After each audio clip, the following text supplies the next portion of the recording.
الحمد لله وكفى وسلام على عباده الذين اصطفى أما بعد فأعوذ بالله من الشيطان الرجيم بسم الله الرحمن الرحيم وإذ ابتلى إبراهيم ربه بكلمات فأتمهن قال إني جاعلك للناس إماما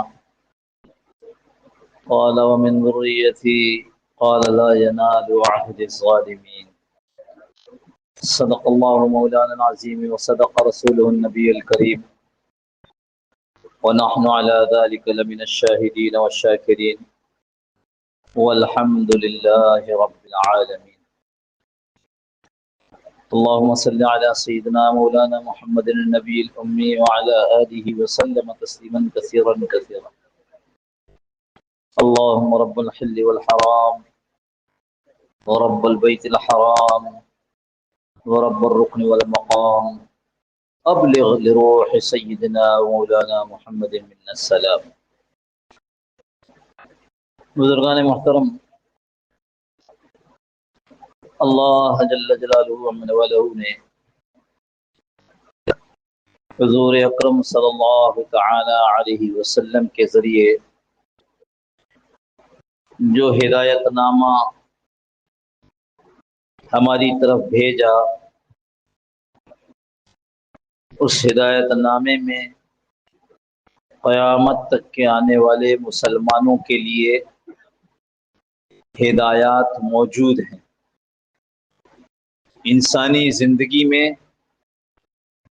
جو موڑ آتے ہیں، ان ساری جگہوں کے لیے اللہ رب العزت نے قرآن کریم میں ہدایات رکھ دی ہیں۔ بعض جگہوں پر مختصر ہے، بعض جگہوں پر تفصیل ہے،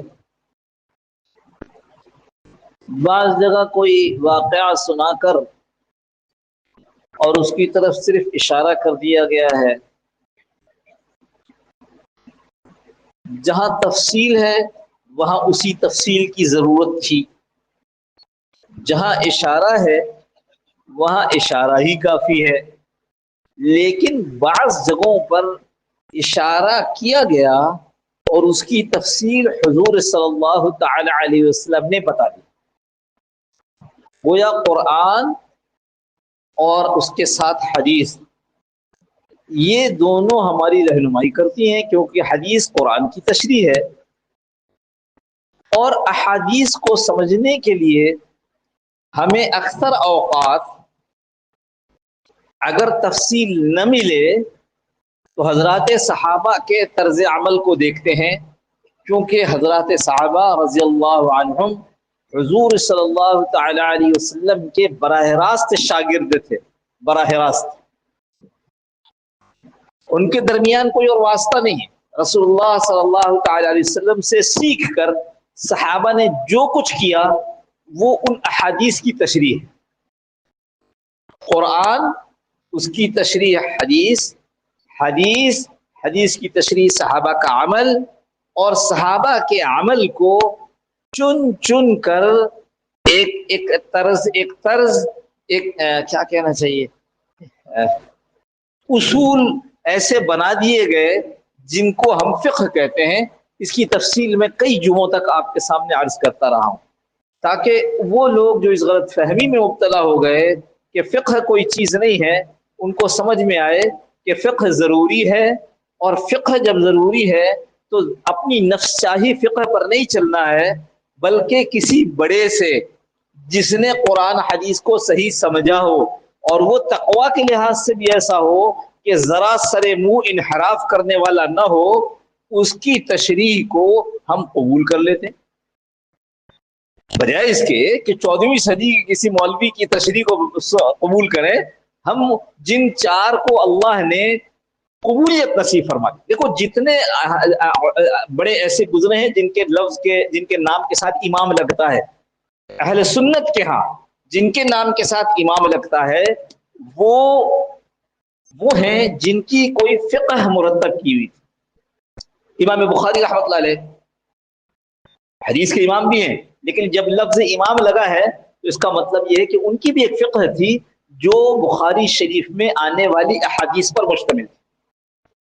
امام اوزاعی رحمۃ اللہ علیہ بڑا نام ہے، ایک فقہ تھی ان کی بھی۔ امام ابو یوسف، امام زہر، یہ امام ابو حنیفہ کے شاگرد تھے، لیکن امام کیوں لگایا ان کو بھی؟ اس لیے کہ انہوں نے بعض جزیات میں امام ابو حنیفہ سے اختلاف کیا اور انہوں نے کہا نہیں یہ ہماری فقہ یہ کہتی، ہماری سمجھ بوجھ، ہماری دینی بصیرت یہ کہتی ہے۔ تو اس لیے اس کو سمجھیے کہ امام اتنے سارے لفظ، میں پھر کہوں میں ان اماموں کے بارے میں بات کروں جن کو اہل سنت امام کہتے ہیں، تو اتنے ساروں کے درمیان اللہ کی طرف سے یہ نظام بنا کہ صرف 4 کو مقبولیت عامہ نصیب ہوئی، فقہی لحاظ صرف 4 کو مقبولیت عامہ نصیب ہوئی۔ ایک امام اعظم امام ابو حنیفہ، امام مالک رحمۃ اللہ علیہ، امام شافعی رحمۃ اللہ علیہ، امام احمد بن حنبل رحمۃ اللہ۔ لہذا اسی اعتبار سے ہم باتوں کو لے کر چلتے ہیں، اور اس ہدایت نامے جس کی ہم نے آپ سے بات کی، اگر ان میں سے کسی ایک کو ایک طرف کر دیں گے تو اس ہدایت نامے سے صحیح رہبری، صحیح رہنمائی اختیار کرنا مشکل ہو جائے گا۔ ناممکن نہیں کہہ رہا ہوں، اس لیے کہ ایک آدمی خود اتنا پڑھے اور تقویٰ کے ایسے مقام پر ہو کہ وہ خود چیزوں کو نکال لے، اور ایسے نکالے کہ وہ جی چاہی کی نفس پرستی نہ ہو، اس میں قرآن اور حدیث کی اتنی سمجھنے کی اتنی صلاحیت پیدا ہو جائے جو کہ آج کل کے زمانے میں ذرا مشکل ہے۔ میں پھر کہوں ناممکن نہیں ہے، اللہ بڑے ہیں جس کو جتنی سمجھ عطا فرما دے۔ لہذا یہ جو آیت ہم نے پچھلی دفعہ تلاوت کی اور بات پوری نہ کر سکے، اس کو ہم آج مکمل کرتے ہیں کہ ابراہیم علیہ السلام کے بارے میں یہ ارشاد فرما دیا۔ میں کہ بعض واقعات سے اشارے ملیں گے اور ان اشارات کو حدیث اور صحابہ کے طرز عمل کے اس کے اندر ہم اس کو سمجھنے کی کوشش کریں گے۔ ہم نے اس کا صحابہ کا طرز عمل پچھلی دفعہ عرض کر دیا تھا، اب ہم بات آگے کرتے ہیں کہ یاد کرو اس وقت کو جب اللہ پاک نے مختلف طریقوں سے مختلف باتوں میں ابراہیم علیہ السلام کو آزمایا اور وہ پورے اترے۔ ابراہیم علیہ السلام ہر آزمائش میں، ہر جس چیز میں ان کو آزمایا گیا اس میں پورے اترے۔ انعام کیا ہوا؟ انی جاعلک للناس اماما، میں تم کو انسانوں کا امام بناؤں۔ اور پھر میں نے عرض کیا تھا، جس کے ذیل میں صحابہ کی چیزوں کو سمجھایا تھا، میں نے عرض کیا تھا اس موقع پر ابراہیم علیہ السلام نے فوراً کہا تو قال ومن ذریتی، مجھے تو امام بنا دیا تو میری اولاد۔ یہ فطری محبت ہے اولاد کی، فطری محبت ہے اور غلط نہیں ہے، اس لیے کہ اگر غلط ہوتی تو اس وقت ٹوک دیا جاتا، منع نہیں کیا گیا۔ صرف یہ ارشاد فرمایا قال لا ینال عہد الظالمین، یہ جو ہم نے کہا امام بنائیں گے تو بنائیں گے تمہاری اولاد کو بھی، لیکن تمہاری اولاد میں سے جو گڑبڑ ہوں گے نا، ظالم ہوں گے۔ ظالم میں نے آپ سے عرض کیا تھا، ظالم کا مطلب صرف کسی پر دوسرے پر ظلم کرنا نہیں، ظالم وہ بھی ہے جو اپنے نفس کو غلط استعمال کرتا ہے۔ ہر آدمی جو اللہ کے حکم کو توڑتا چھوڑتا ہے، یہ سب کون ہے؟ یہ سب ظلم کرنے والے۔ اللہ نے کہا فلاں جگہ فلاں درخت کا پتا نہ، فلاں درخت کا پھل نہ کھانا، تو آدم علیہ السلام بھول گئے، شیطان نے ایسی پٹی بڑھائی، بھول کے کھا لیا، اور پھر جو کچھ ہوا تو کیا کہا؟ ربنا ظلمنا انفسنا، اے میرے رب ہم نے اپنے اوپر ظلم کیا۔ تو انہوں نے کہا کسی کو مارا تھا؟ نہیں نا، اپنی ذات سے اللہ کے ایک حکم کو بھول گئے تو کہا اللہ میں نے اپنی جان پر ظلم کیا۔ قال لا ینال احد الظالمین، کہ ہمارا جو یہ وعدہ ہے کہ ہم انسانوں کا امام بنائیں گے، یہ آپ کے لیے تو ہے، آپ کی ذریت آپ کی اولاد کے لیے بھی ہوگا، لیکن جو آپ کی اولاد میں گڑبڑ ہوں گے ان کے لیے نہیں ہوگا۔ معلوم یہ ہوا کہ اولاد کو اچھے راستے پر رکھنا انتہائی ضروری ہے تاکہ وہ بھی اللہ رب العزت کی طرف سے ہونے والے انعامات کو حاصل کر سکیں۔ اس میں نے کہا تھا، اگر آپ کو یاد ہو، کہ اس وقت میں چونکہ میں کچھ جمعوں کے بعد آ سکا ہوں، ایسے مسائل تھے جس کی وجہ سے یہاں نہ پہنچ سکا، میں کراچی کے بالکل دوسری طرف رہتا ہوں، تو اس لیے یہ باتیں تھوڑی تھوڑی دہرانی پڑ رہی ہیں۔ میں نے عرض کیا تھا کہ اس وقت دنیا کا مشکل ترین کام سچ بولنا نہیں ہے، مشکل ہے، مشکل ترین نہیں ہے۔ حلال کمانا مشکل ہے، مشکل ترین نہیں ہے، سب سے زیادہ مشکل نہیں ہے۔ سب سے زیادہ مشکل کام اپنی اولاد کی صحیح دینی تربیت کرنا ہے، دینی تربیت اور صحیح دینی تربیت۔ ہم اپنے اولاد کو اپنے گھر میں بند کر کے نہیں رکھ سکتے، وہ کسی تعلیمی ادارے میں جائیں گے، وہاں جو سنیں گے اس کو لے لیں گے، وہ کسی باغ میں کھیلنے کے لیے جائیں گے، وہاں جو کچھ ہوگا اس کو لے لیں گے، وہ نانی کے ہاں، ماموں کے ہاں، چچا کے ہاں جائیں گے، رشتے داروں کے ہاں جائیں گے، وہاں جو کوئی بات ہوگی، وہاں جو آلات الیکٹرانک آلات لگے ہوئے ہیں جس کے سامنے سب بیٹھ جاتے ہیں، اس کے سامنے بیٹھ کر وہ بھی کچھ سیکھ لیں گے۔ تو ایک تو ہے غلط تربیت، ایک دینی تربیت میں بھی صحیح دینی تربیت بڑی مشکل ہے کہ بچہ نماز پڑھنے لگا ہے، لیکن نماز پڑھتے ہوئے وہ اصل میں فلانے انجینئر کے پیچھے چلنے لگا ہے۔ میرے پاس آتے ہیں لوگ، فلانے آدمی کے پیچھے جس کا کوئی علمی پس منظر نہیں ہے، بس اردو کی کتابوں سے دیکھ کر اپنی کمیونیکیشن اسکل، وہ جو بولنے کی صلاحیت ہے، ہاں، اس سے کام لے کر لوگوں کو بیوقوف بنا رہا ہے، دین کے عجیب عجیب نقطے بیان کر رہا ہے۔ اس لیے میں نے اس کے صحیح دینی تربیت، اس کے لیے دیکھو مشکل ترین کام میں نے کہہ دیا، لیکن میں دو نقطے صرف بتا رہا ہوں، اس کی تفصیل میں مجھے یاد ہے کہ کئی شاید 2-3 سال ہو گئے ہوں گے، اس کی تفصیل میں ایک دفعہ کر چکا ہوں، لیکن یہ جو ذبیحے والا وقت موقع آیا تھا، اس کے بعد میں نے یہ بات شروع کی تھی، خیال تھا تفصیل سے کروں گا، لیکن موقع اب نہیں ہے اتنا۔ دو باتوں کا اہتمام کرنا، ایک بات کا اہتمام یہ کہ اپنے بچے کو اچھی ماں دیں، اچھی ماں۔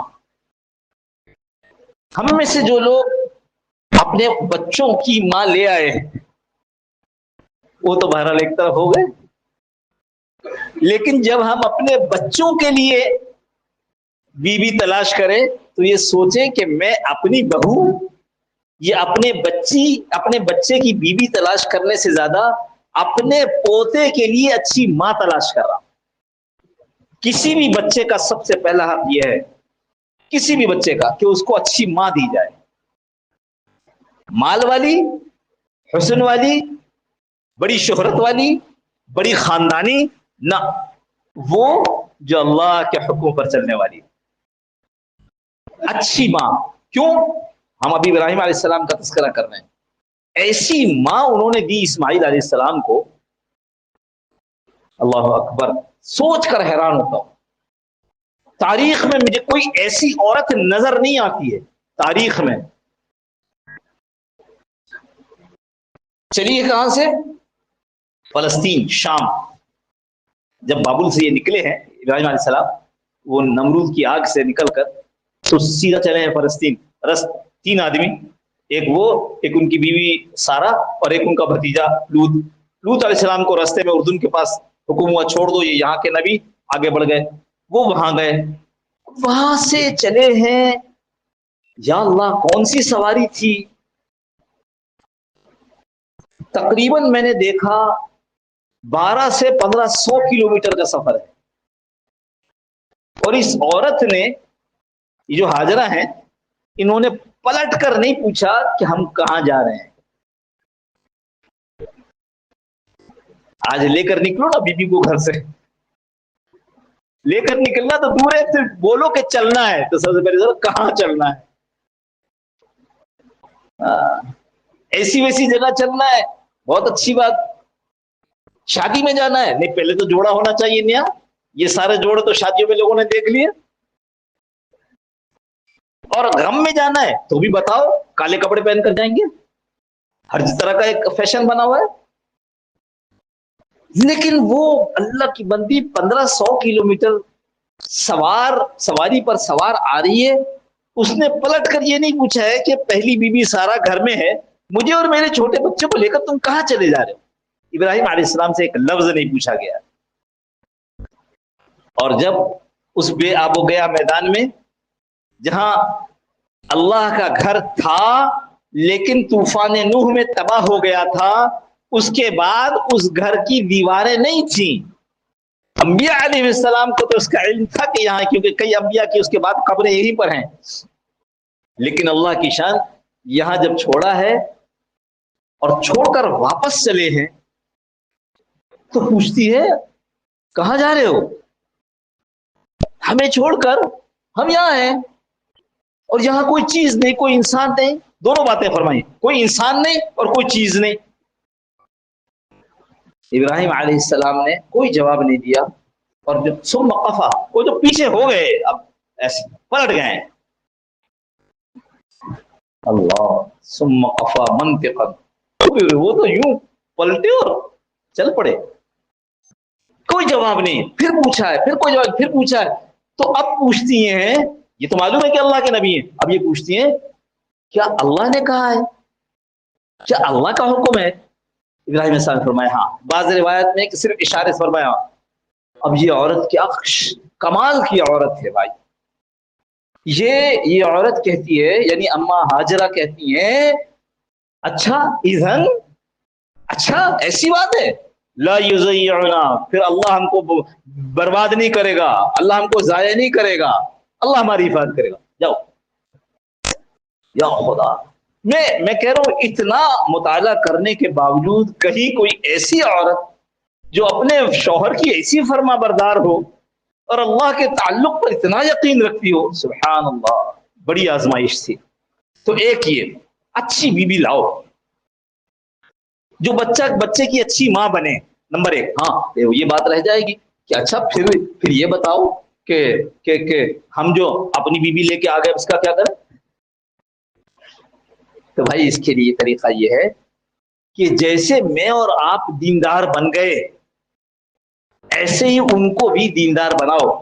ہم آپ تقریروں سے دیندار نہیں بنے، ماں باپ کے ڈنڈوں سے دیندار نہیں بنے، ہمیں اللہ نے اچھا ماحول عطا فرمایا، ہمارا ذہن بھی بدل گیا، ہم بھی دیندار ہو گئے، ایسے ان کو بھی اچھے ماحولوں میں لے جاؤ۔ ہاں اچھے ماحول، علماء کی مجلسوں میں لے جاؤ، علماء کے دروس درس میں لے جاؤ، اللہ والوں کی مجلسوں میں لے جاؤ، مشائخ کی جو مجلسیں ہوتی ہیں، ان محفلیں ہوتی ہیں، ان میں لے جاؤ، لیکن تمام اصولوں کے ساتھ، پردے کے ساتھ، محرم کے ساتھ، خوب اچھی طرح سمجھا کر کے۔ ہم فیشن شو میں نہیں جا رہے، ہم تو جا رہے ہیں اللہ کی بات کو سننے کے لیے۔ شاید شروع میں مشکل ہو، لیکن آپ کی اللہ کے یہاں دعائیں وہ انشاءاللہ ان کے دل کو پلٹیں گی۔ ایسے ہی دعوت کے کام میں مستورات کی جماعت نکلتی ہے بہت اہتمام کے ساتھ، اس کی تفصیل کی ابھی ضرورت نہیں، میں پہلے بھی کر چکا ہوں، بہت احتیاط کے ساتھ نکلتی۔ یہ ساری چیزیں جو میں آپ کو بتا رہا ہوں، یہ پردہ، یہ چیزیں، ان سب کے اہتمام کے ساتھ اس میں لے جاؤ، دیکھو کیسی تبدیلی آتی۔ تو جن لوگوں کے بچوں کی مائیں آ چکی ہیں ان ماؤں کو تبدیل کرنے کا یہ بھی طریقہ ہے۔ اللہ نے چاہا ہماری کوشش محنت سے اور اللہ رب العزت کی رحمت سے تبدیلی ہو جائے گی۔ اور دوسرا نقطہ ہے کہ نماز کے بعد اس کو انشاءاللہ وہ مختصر عرض کر دیں گے تاکہ وہ یہ جو موضوع ہمارا چل رہا تھا یہ ختم ہو جائے۔ اللہ پاک ہم سب کو عمل کی توفیق نصیب فرمائے۔ آخر دعوانا الحمدللہ رب العالمین۔